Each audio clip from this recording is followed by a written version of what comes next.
Good afternoon, esteemed ladies and gentlemen. Assessing the condition of European security, we could say the following.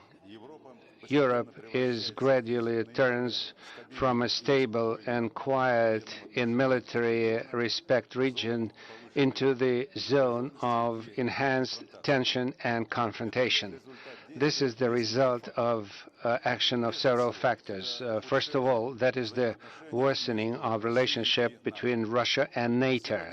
Today, they are at the lowest point since the end of the Cold War. By the decisions of NATO in Great Britain and Poland, it is stated that Russia is considered to be the main military threat. In this connection, the scale of military activity of North Atlantic Alliance at the Eastern Front became ever bigger. They increase the response force and foreign military contingent in the Eastern Europe. Additional formations and headquarters infrastructure are positioned in the countries of Baltic, Poland, Romania, and Bulgaria. Along the whole line of contact, Russia, NATO, they accumulate offensive weapons. They enhance the capacity of airports and ports. The stockpiles of material means are developed, and that allows the alliance to quickly enlarge its grouping to the areas of response force of NATO forces. Also, the Pentagon plans to upgrade of tactical nuclear ordnance, and the place of storage in Europe is also destabilizes. We are talking about 200 air bombs positioned in Belgium, Italy, FRG, and Turkey. The pilots of NATO countries who are not having the nuclear weapons, they are trained to use nuclear weapons, and this is a direct infringement of non-proliferation treaty.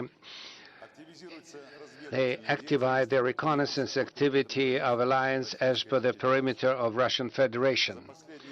During the late 2 years, they increased twice the operational and combat exercises of combined armed forces of NATO. Their plans for expanding NATO destroys the balance in the regions and increases the risks of military incidents. All these actions of the bloc is carrying destructive character. The second factor is related with the deployment of anti-missile defense of NATO.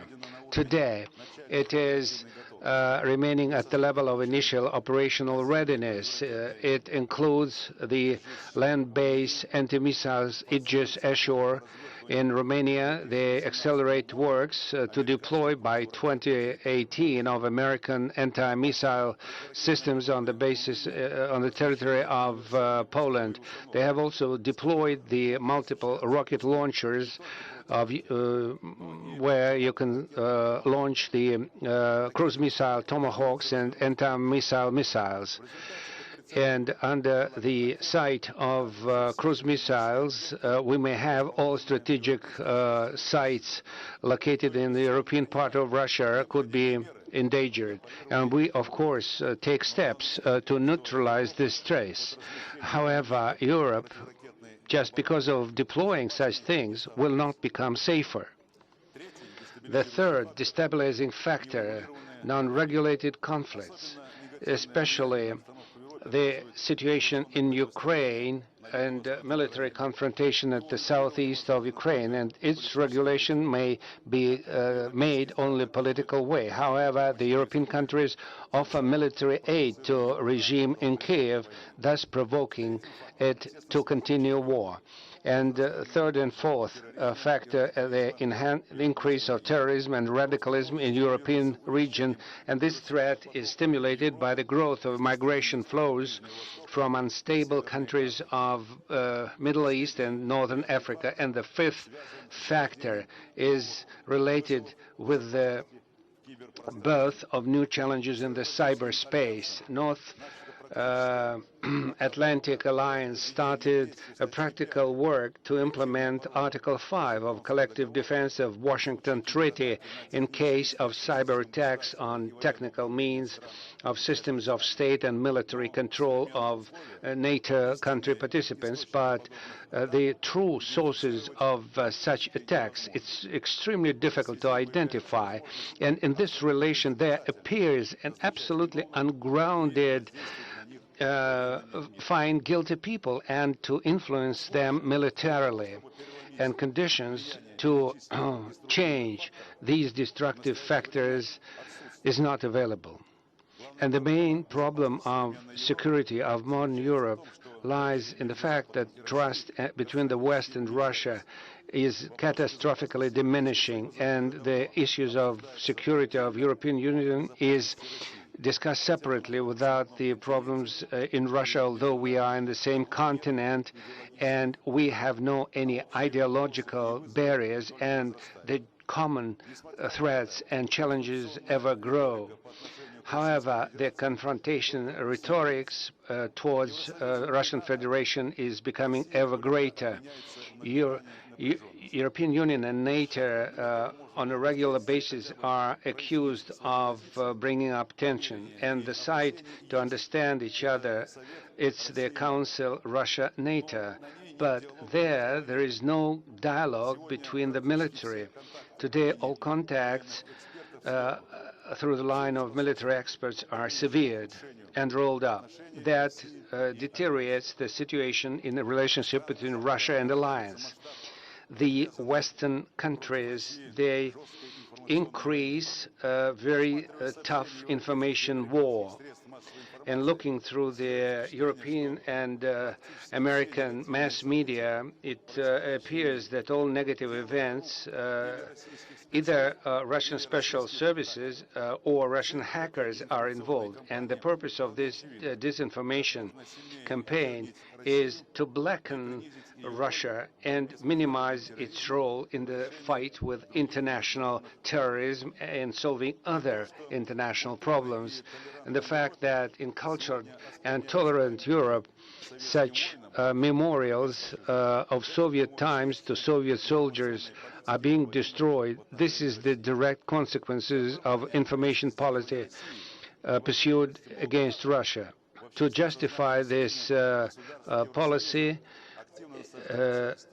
a very old thesis about the Russian threat is being developed, and as a whole, considering the system of European security, we can state that it does not meet a fast-changing character of international relations. Hostility, pressure, sanctions, these are not the best tools to fortify the system. A new and mutually beneficial system of European security could be formed only by joint efforts of all countries of Europe. Under today's conditions, we are not going to roll up the cooperations in the spheres of securities. All changes in the armed forces of Russian Federations, we conduct with unprecedented openness, and every day on the site of Defense Minister we place information materials dedicated to different aspects of life of the Army and Navy. We also conduct events of operational and combat training and staffs. We do and make briefings on the outcomes. All large military exercises are broadly covered by Russian media and foreign media.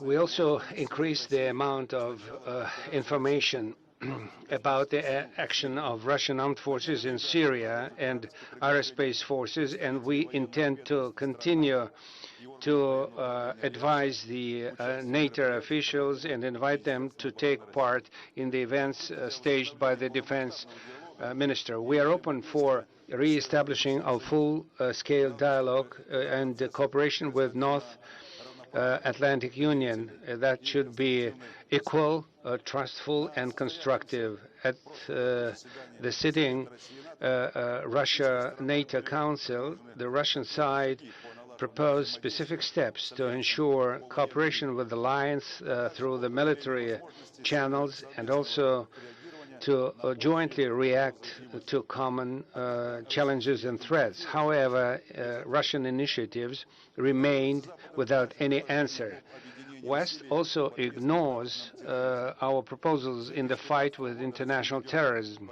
Since 2015, Russia is involved in the struggle with radical Islamist groupings in Syria, containing terrorism at the distance approaches to our borders, and prevents it from penetrating to Russia and Europe. The lack of close cooperation between our countries on issues of struggle with terrorism creates favorable conditions for ISIS, and the confirmation is the resonance terrorist acts with multiple human losses which rolled through Europe in France, Germany, Belgium, Great Britain, Sweden, and Russia included. Responsibility holds with ISIS. However, no steps to come closer is not happening, and the leadership of European Union and NATO bloc is blaming Russia for all negative events taking place in the world. It is very clearly seen from the missile strike of United States on the government airfield in Syria. With absolutely no evidence of chemical agents' employment, all European countries supported this attack. As far as the perspective is concerned for European security, realistically assessing the situation, we see two ways of development. The first one is pessimistic. The existing confrontations and differences between Russia and NATO continue to become deeper. The alliance grows more and more and expands with the enhancing of military activity on the eastern flank, and Russia would be requested and required to adequately react to this situation. The joint terrors and threats, typical both for the West and Russia, will be without any response. As a result, the European security would be deteriorating. The second variant, optimistic. West and Russia begins to understand the interests and concerns of each other. We establish a dialogue. We enhance trust, develop pragmatic and open relationship. European politics will discontinue to impose their conditions of structure the relations with Russia. I'm sure that the development of events as per this scenario will fortify security and stability in Europe. And my conviction relies on the fact that necessity of decisive measures to stabilize the situation, to ensure equal and inseparable security for all peoples of Europe is ripe long ago. But being realistic, we are understanding the challenges and threats. Thank you for your attention.